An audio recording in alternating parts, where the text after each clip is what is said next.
Kia ora all. Rapata talked about how people came to be here.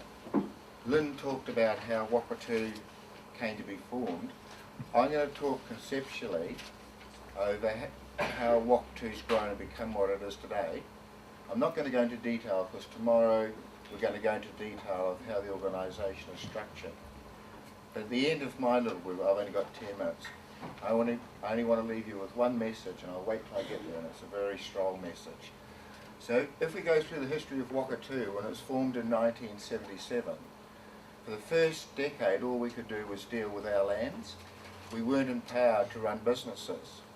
And then the first business we bought was a horticulture business which was on our land, so it was a natural progression. And then as we followed on, as Paul said, it came to the stage where the committee were working flat out to try and run the organisation. They decided if they wanted to grow wakatu into the full group of companies that it is now, that they needed a chief executive. So I was lucky enough to be appointed in 1998, at the same time as they set up Tohu Wines. And about the same time a lot was happening. We entered into the lobster industry with Port Nicholson Fisheries. And so we've now entered into not only land but also into a food company. And at this stage horticulture was purely production, where Tohu was our first step into branded products and international marketing. Port Nicholson was a quota fishery and largely a commodity trading.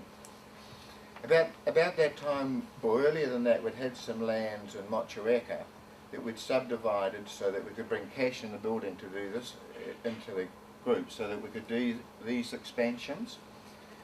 And Bob would put that together, and I can remember when I came down, he said, well, we've got, we did our first one where we purchased the land in Richmond, and Bob said, you've got to fill up the pipeline. So that became the basis of Wahanga, which is our subdivision business, which probably over the last 5 years has made us a substantial amount of money in the corporation.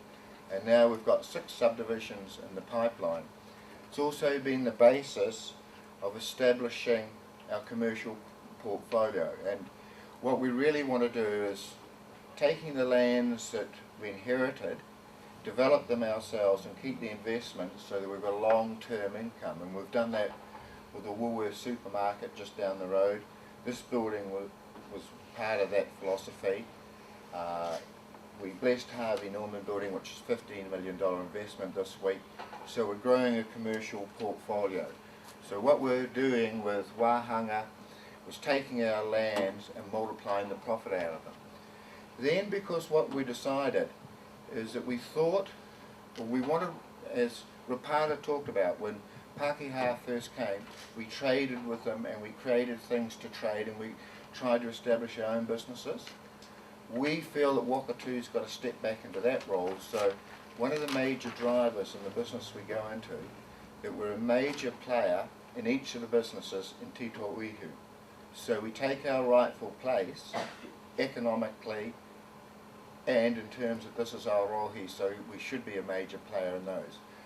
So the next thing, the other major industry in this area is mussels. So we expanded in and we bought a small company called Natural Bridge Seafoods in 2001, and then we expanded that in 2003 by buying Aotearoa Seafoods, and now we're one of the biggest 4 players in that industry.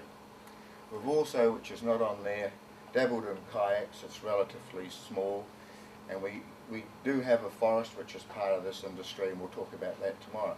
So what we've tried to do is become part of the major industries in the top of the south. We had our property, tried to evolve those to multiplying the income out of subdivisions and creating income stream out of commercial buildings, becoming part of the wine industry, part of the mussel industry, part of the horticulture industry. So that's how we've sought to establish wakatu. We started off as a land-owning company, then we expanded into a producer on that land in terms of farming and horticulture. Then we expanded into processing, where we started mussel processing and making wine. Then we expanded into international marketing. We first of all started exporting. Then we've now moved into marketing, which is totally exporting is commodity based, marketing is brand and ownership of the market.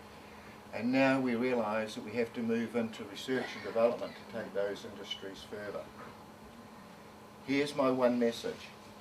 As we've grown from this landowning company, and as we've moved out through the circle, and Paul touched on it, we need more and more specialist skills. The reason why our scholarships are restricted, to get a wakatu scholarship, it has to be in a discipline that you can apply in our businesses. We need your skills. This is why we're putting you through university. Think about that. We need your skills, and that's why we're investing in you. And that's why we've called you back today. We don't want you to leave us. We want you to go and get experience. We want you to make your mistakes with other companies, not with us. But we want you all to come back in your time and when we've got opportunities for you. So that's the message I leave. You're here because we need you. Kia ora.